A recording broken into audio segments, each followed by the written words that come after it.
नमस्कार, प्रभाव साक्षी news network और आप सभी का स्वागत है। इस वक्त हमारी चुनाव यात्रा भुवनेश्वर में है।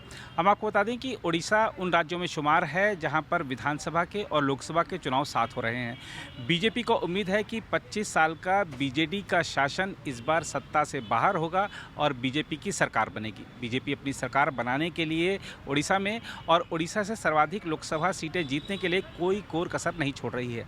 आज प्रधानमंत्री नरेंद्र मोदी उड़ीसा पहुंचे, भुवनेश्वर में उनका स्वागत किया गया। भुवनेश्वर में आप देख सकते हैं कि पार्टी का जो ये मुख्यालय है, यहाँ पर प्रधानमंत्री नरेंद्र मोदी पार्टी के पदाधिकारियों को, नेताओं को और कुछ कार्यकर्ताओं को यहाँ पर जीत का मंत्र दे रहे हैं। पार्टी की जो चुनावों की तैयारी है उसको भी प्रधानमंत्री परख रहे हैं और आवश्यक दिशा निर्देश दे रहे हैं ताकि कोई कमी न रह जाए इस बार ओडिशा में बीजेपी की सरकार बनने से।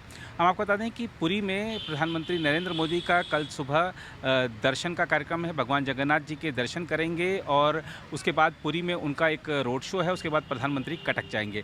उससे पहले प्रधानमंत्री की ये जो बैठक हो रही है अपने आप में बहुत महत्वपूर्ण है। हम आपको बता दें कि प्रधानमंत्री नरेंद्र मोदी ने वैसे तो देशव्यापी प्रचार किया है पार्टी के जो कैंडिडेट्स हैं उनके लिए, एनडीए के जो कैंडिडेट्स हैं उनके लिए, लेकिन पार्टी के जो राज्य इकाइयाँ हैं उसके दफ्तर में जाकर बैठक करने का ये अनोखा कार्यक्रम है और ऐसे कुछ ही बैठकें ली हैं प्रधानमंत्री ने इस चुनाव में पार्टी के राज्य मुख्यालयों में जाकर। तो उड़ीसा में अगर प्रधानमंत्री आए हैं, पार्टी के मुख्यालय में बैठक ले रहे हैं तो अपने आप में एक बड़ी बात है और दर्शाता है कि बीजेपी ने जो एक लक्ष्य रखा है यहाँ से 17-18 लोकसभा सीटें जीतने का, यहाँ पर 75 से ज़्यादा विधानसभा सीटें जीतने का, उसके लिए बीजेपी बड़ी मुस्तैदी से काम कर रही है।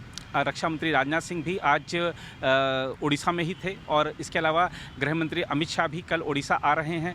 बीजेपी अध्यक्ष जेपी नड्डा यहाँ होकर गए हैं। कई केंद्रीय मंत्री लगातार विभिन्न क्षेत्रों में प्रचार कर रहे हैं। तो बीजेपी लगातार जिस तरीके से उड़ीसा की बीजू जनता दल सरकार पर हमले कर रही है और आरोप लगा रही है कि उसने 25 साल में उड़ीसा को आगे नहीं बढ़ाया, जबकि इस राज्य के पास क्षमता भी है, संसाधन भी है आगे बढ़ने के, लेकिन नेतृत्व ठीक नहीं है, इस वजह से उड़ीसा आगे नहीं बढ़ पाया। बीजेपी का ये भी आरोप है कि चूँकि मुख्यमंत्री नवीन पटनायक 78 साल से ज़्यादा उम्र के हो चुके हैं, उनका स्वास्थ्य ठीक नहीं है और यहाँ पर जो सरकार है वो कुछ चुनिंदा अधिकारी चला रहे हैं। तो राज्य की आकांक्षाएं तभी पूरी हो सकती हैं जब सरकार जनप्रतिनिधि, जो चुने हुए जनप्रतिनिधि हैं वो चलाएं। तो देखना होगा कि बीजेपी जो आरोप लगा रही है बीजेडी पर, उसका बीजेडी क्या जवाब देती है। लेकिन अगर हम एक बीजेडी के जो हालिया बयानों को देखें तो बीजेडी इस मामले में बीजेपी पर सीधा प्रहार कर रही है कि आप मुख्यमंत्री के स्वास्थ्य के बारे में अफवाह मत फैलाइए। मुख्यमंत्री स्वस्थ हैं और मुख्यमंत्री रोजाना लोगों से मिलते हैं, पार्टी के नेताओं कार्यकर्ताओं से मिलते हैं, जबकि बीजेपी का कहना है कि जो कुछ यहाँ पर प्रचार के जो वीडियो आ रहे हैं बीजेडी की तरफ से उसमें बहुत सारे डीप फेक वीडियो भी हैं।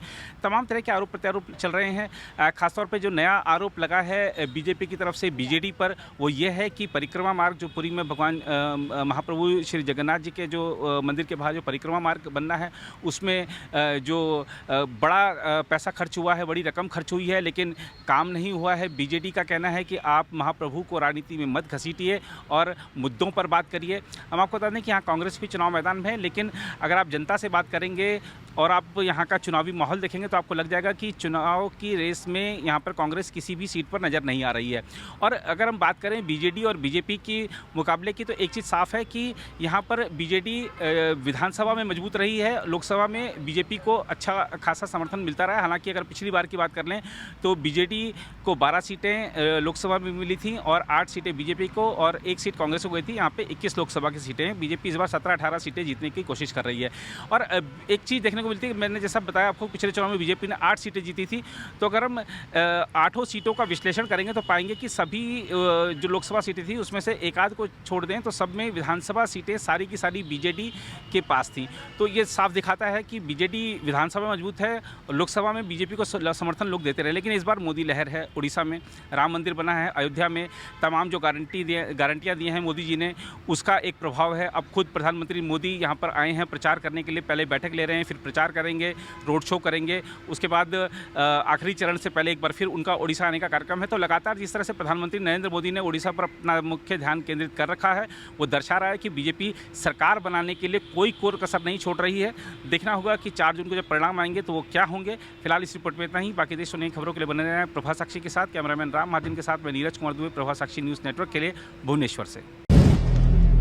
अगर आप भी लेना चाहते हैं देश दुनिया की तमाम जानकारी तो आज ही सब्सक्राइब करें हमारे चैनल को। साथ ही नीचे दिए बेल आइकन को जरूर दबाएं ताकि हर अपडेट आप तक पहुंच सके।